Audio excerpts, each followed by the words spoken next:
दोस्तों F-22 Raptor, F-35 lightning, Su-57, J-20 और J-31 Shenyang ये फाइटर प्लेन्स हैं जो पूरी दुनिया के आसमान पर राज करने के लिए बनाए गए हैं। और ऐसा मैं इसलिए कह रहा हूं क्योंकि ये सारे पांचवी पीढ़ी के फाइटर प्लेन्स हैं। हालांकि इनमें से F-22 रैप्टर्स और F-35 लाइटनिंग को सबने उड़ते हुए और लड़ाई में भाग लेते हुए देखा है, लेकिन Su-57, J-20 और J-31 का सही आकलन करना अभी बाकी है। लेकिन आज मैं इस विषय पर बात क्यों कर रहा हूं? तो दोस्तों, आज इस विषय पर बात करने की बड़े वजह यह है कि भारत ने अचानक से आज अपने 5th जनरेशन फाइटर जेट एमका के बारे में जो खबर दी है, उससे सारी दुनिया के डिफेंस एक्सपर्ट्स एक बार फिर से भारत के एमका के बारे में चर्चा करना शुरू कर चुके हैं।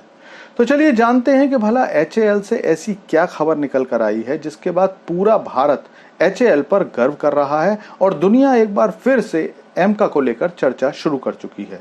लेकिन आपसे रिक्वेस्ट है कि चैनल को सब्सक्राइब कर लीजिए, क्योंकि यहाँ आपको डिफेंस, फाइनेंस और फॉरेन पॉलिसी पर वीडियोस रोज मिलते हैं। तो दोस्तों, जब कभी भी पांचवी पीढ़ी के लड़ाकू विमान की बात चलती है तो DRDO, HAL और भारत सरकार को लोग इतना भला बुरा बोलते हैं कि जिसे सुनने के बाद यही लगता है कि भारत चाहकर भी इस योजना पर धीमी रफ्तार से काम कर रहा है। खुद मैंने भी इस बारे में कई वीडियो में बात की है और ये नाराजगी तब और भी ज्यादा बढ़ जाती है जब पता चलता है कि भारत से 1/3 GDP वाला तुर्की भी अपने 5th जनरेशन फाइटर प्लेन की फ्लाइट टेस्ट ले चुका है, जबकि एमका का अभी तक कहीं कोई अता पता नहीं है। तो दोस्तों, इस पर एक बहुत बड़ी खबर निकलकर सामने आ गई है। दरअसल HAL का ऑफिशियल बयान आया है कि एमका परियोजना सही गति से आगे बढ़ रही है। पूरे एमका के 35 से 40% विमान का डिजाइन HAL को आवंटित किया गया है, जबकि बाकी हिस्सा ADA डिजाइन करने वाला है और इसके लिए कोई भी तीसरा भागीदार नहीं है।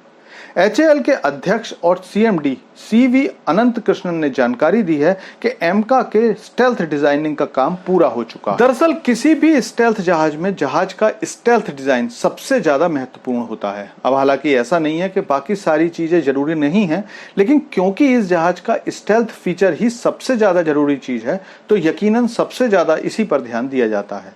क्योंकि किसी भी स्टेल्थ जहाज के डिजाइन में ना के बराबर 90 डिग्री के कोण होने चाहिए, क्योंकि अगर डिजाइन में इस बात का ध्यान नहीं रखा जाएगा तो दुश्मन के राडार से निकलने वाली रेज जहाज से टकराकर वापस लौटेंगी और पता लगा लेंगी कि कोई ऑब्जेक्ट आ रहा है, जिसके बाद इस जहाज के बनाने का सारा पर्पस ही बेकार हो जाएगा। और यही सब बताया जाता है चीन के J-20 के बारे में, क्योंकि अगर जहाज का स्टेल्थ फीचर ही फेल हो गया तो बाकी सारी तकनीक उतनी ज्यादा कामयाब नहीं मानी जा सकती हैं। और इसी बीच ADA और साथ में HAL इस लेवल पर डिफेंस मिनिस्ट्री के साथ मिलकर तुरंत प्राइवेट कंपनियों को निर्माण के लिए लाना चाहती हैं, लेकिन प्राइवेट कंपनियां डिजाइन और सभी टेक्नोलॉजीज के डेवलपमेंट के बाद ही इस प्रोग्राम में हाथ डालना चाहती हैं। और अब क्योंकि HAL के अधिकारी द्वारा खुद ये स्वीकार किया गया है कि एमका का स्टेल्थ डिजाइन बनकर तैयार है और इसमें लगने वाली सारी टेक्नोलॉजीज भी बनकर तैयार हो चुकी हैं, तो अब इसके लिए मेटल की कटिंग का रास्ता साफ हो गया है, जो कि इसके प्रोटोटाइप के लिए एक जरूरी प्रक्रिया है। और इसका मतलब यह हुआ कि बहुत जल्दी ही हम एमका के बारे में अच्छी खबरें सुनना शुरू करने वाले हैं।